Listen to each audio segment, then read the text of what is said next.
Bananas 200. Hannah Goldy coming on the show. Hey, Hannah, how are you? I'm good. How are you?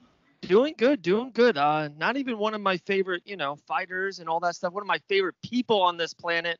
Um, Holy crap, the whole world's going crazy now, right?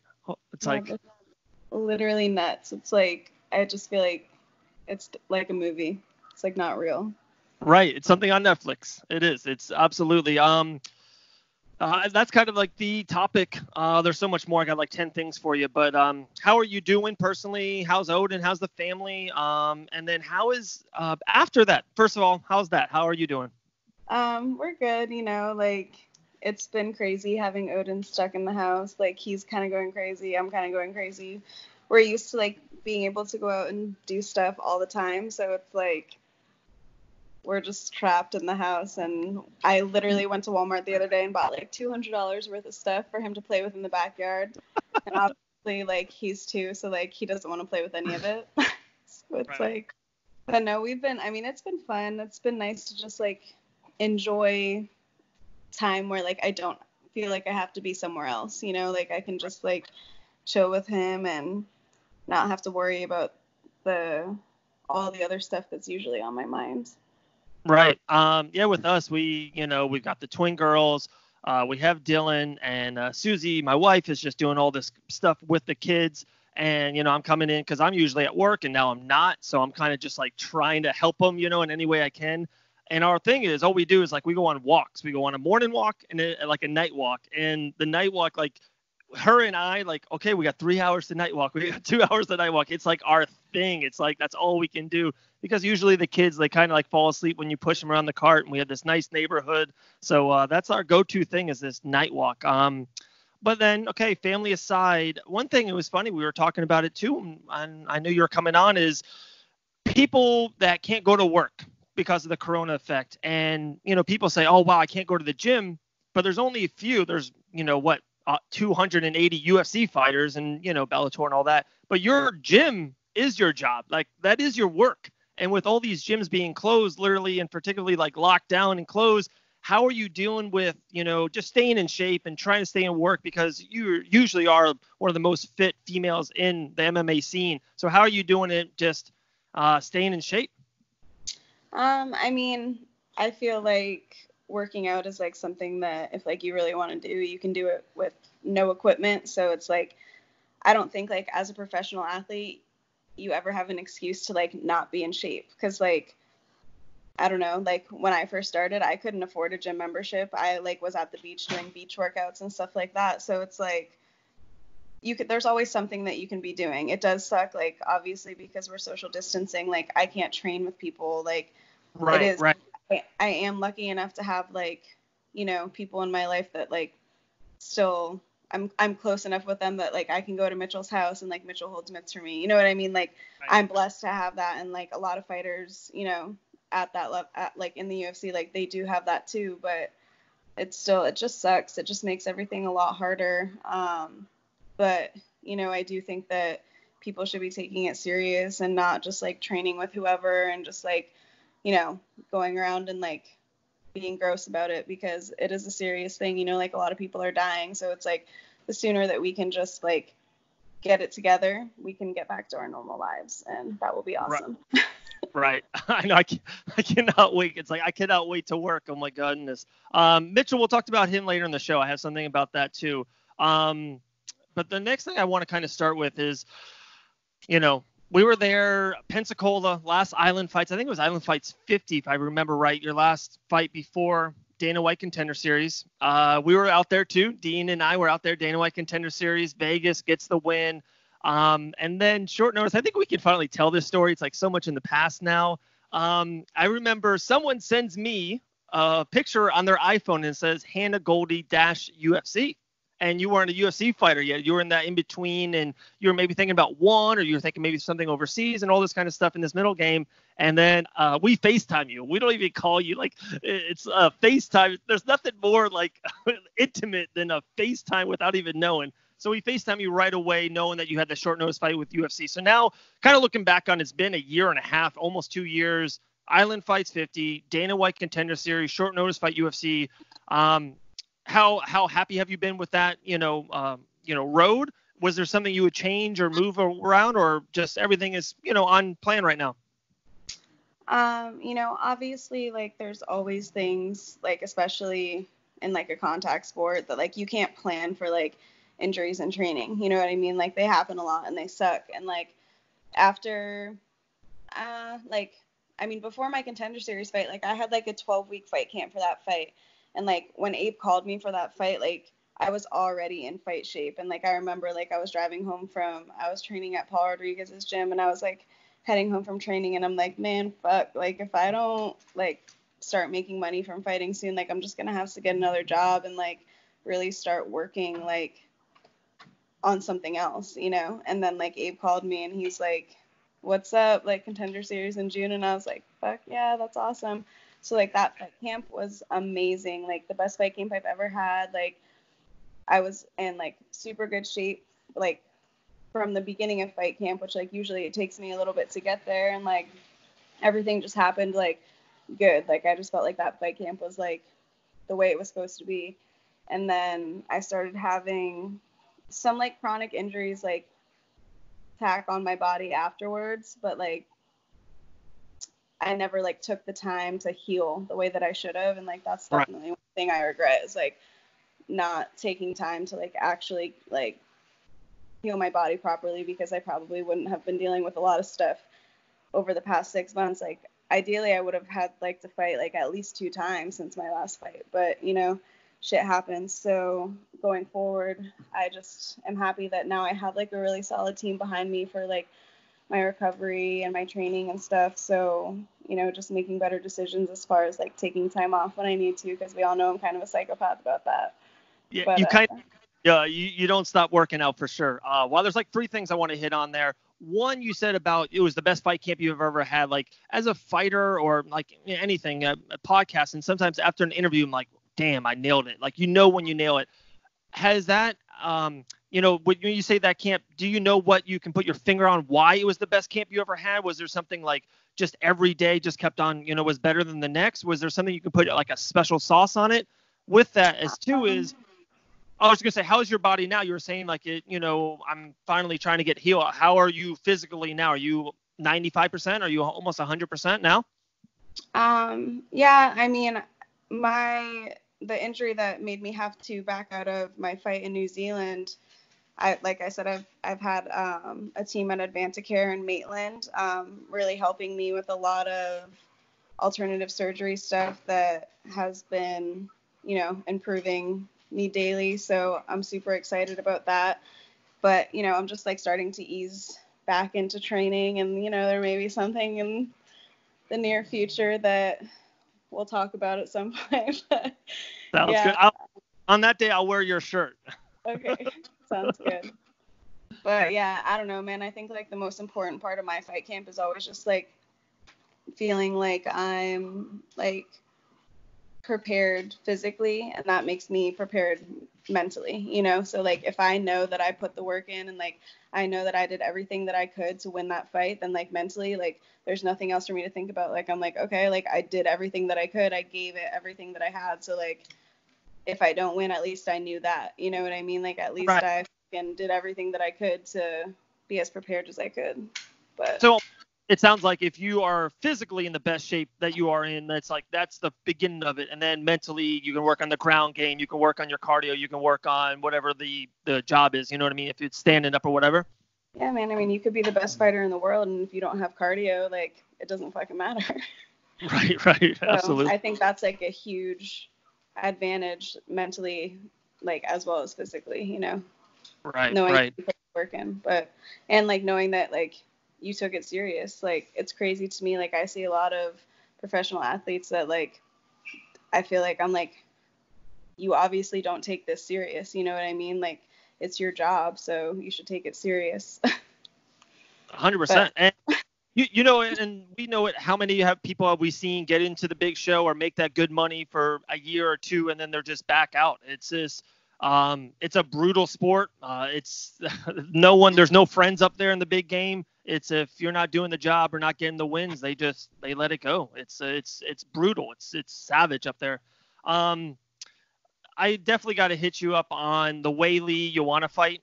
A lot of people are saying the best female fight ever, maybe even the best fight ever. Did you watch it live? What did you think when you saw that fight? I mean, it was a fucking badass fight. Like, you What? don't want to have very many fights like that in your career. Like, Right. it's awesome. Like, what I was saying, like, right after that fight, Hank texted me. He's like, I never want you to get in a fight like that. Like, which, like, for me, like, yeah, nobody wants to get in a fight like that, but, like, it is fucking, like, they just fucking set the stage for themselves. You know what I mean? Like, Right. that fight is one of the greatest fights ever. And, like, everybody will remember them because of that fight. Like, that's fucking cool. But, For you know, it does that damage. That damage is serious. I know, and it's no one ever, now Joanna with the, she's been in the 14 octagon fights, and I think 7 or 8 of them I heard have been championship fights, 5-round fights, and 4-round fights, and all that. It's like sooner or later that takes a toll on a body. There's only so much, like you said, like you can get hit. It's just crazy, but that was one of the greatest fights I've ever saw. It was just goosebumps for all 5 rounds.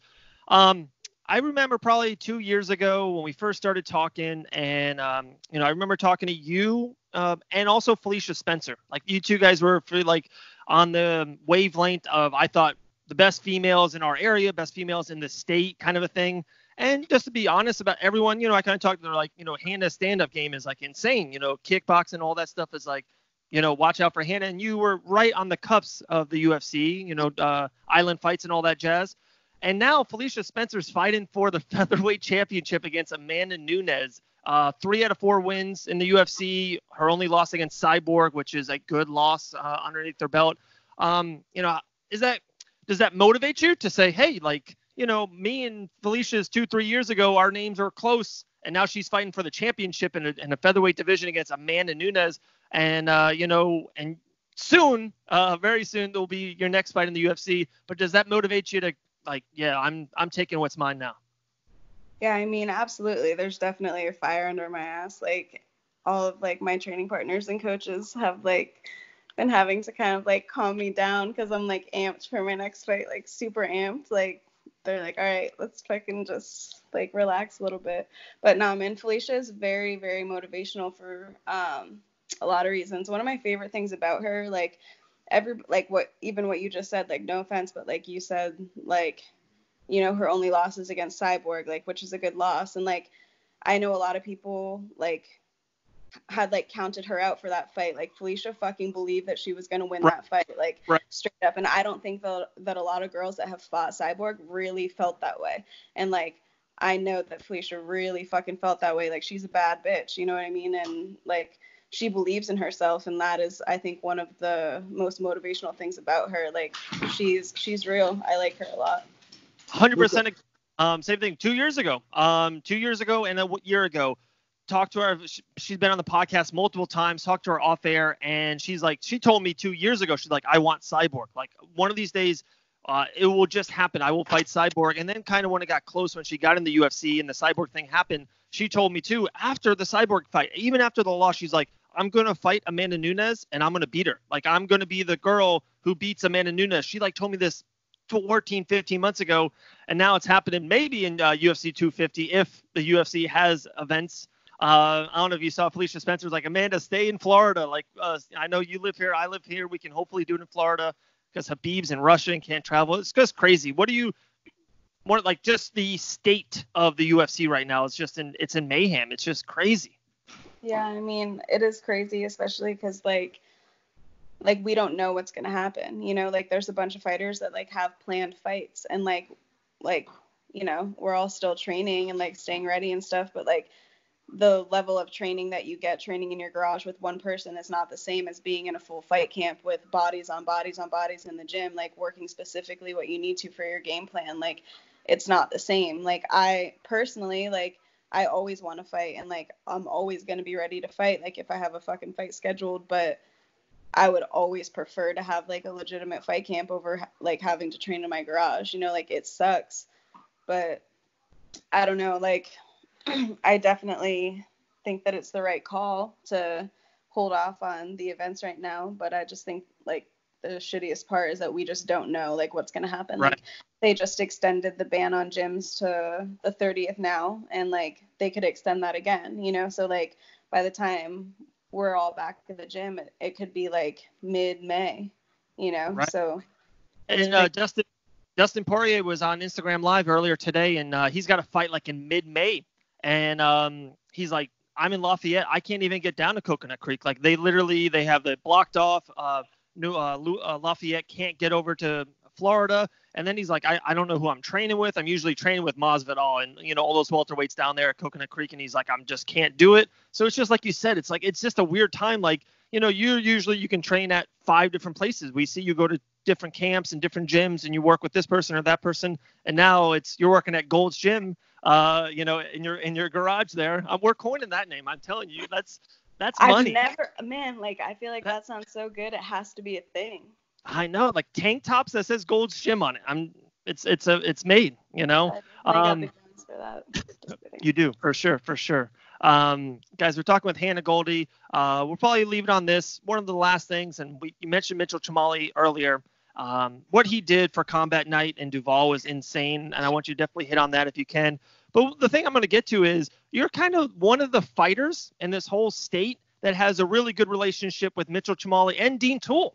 A lot of it seems like, you know, a lot of people go through the Combat Night waves or they go through the Island Fight waves, and, you know, Dean and Mitchell are great, but it seems like they have their certain niches and areas and stuff of that nature. You have a great relationship with Mitchell and Brandy, but also you have fought for Dean, and, you know, they deal with FRM and all that stuff up there. It seems like out of all people in the game, in the fight game, in the Florida game especially, you have great relationships with both.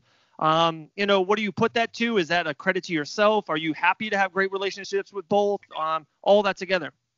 Man, like I had always said, I loved fighting for Dean. Like he always took care of me. Like coming up, like on the regional scene, like I always wanted to fight for him. You know what I mean? Like I had gone up north once, but I'm pretty sure all of my pro fights were with him, except for for my mass fight. Yeah.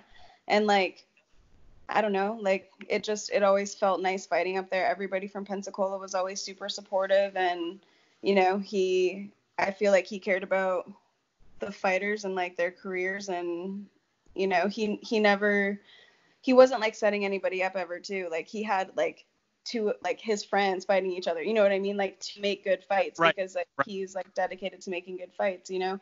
Obviously, like Mitchell with Combat Night, like on a professional level, like I have so much respect for him as well. Like he's taken, you know, something and made it into like this huge thing. Like he's doing big things, and I know he's going to continue to do big things with Combat Night, and, you know, hopefully with you know, this Apprentice show, like I'm really hoping that could be something that ends up happening for him, because I don't really think there's many other people that show is like tailor made for him. It really is.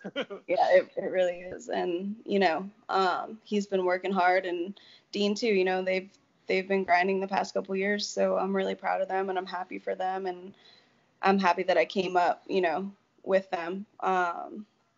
You know, and obviously, like on a personal level, you know, they're my boys. Like I love those guys.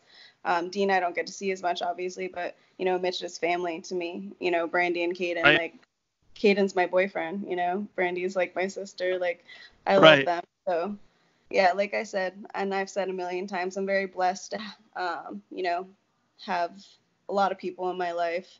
And especially in this sport, it's always nice to be surrounded by people that actually care about you, because there's a lot of people that are just out for themselves and like don't really give a shit. And luckily, like I've landed with a good group, so I'm very grateful for that. For sure. And I always think too that good people or driven people or hardworking people surround themselves with good people or hardworking people too. It's just who you are. So much love and appreciation for you, Hannah. Thank you for coming on. Always appreciate you. I know there's something soon, but hopefully it happens. Hopefully the UFC is good, and then when that does, we'll have you back on the show. I kind of will wear your shirt underneath mine and surprise everyone like last time, but we'll take it from there. But has any idea what's going on? You think they know? I don't know. What's the announcement? What do you think it is? You don't want me to say it. Oh goodness. I'm just I know. Yeah. Well, I have no idea. But stay safe. Seriously, I saw your mom in the background. Tell her we all said hello. We'll grab lunch together soon. Eden 6 feet away from you guys, and we'll have Odin and Dylan get together very soon. Yes, let's do it. Miss you guys. All right, miss you guys too. We'll talk to you soon. Okay, Later. bye.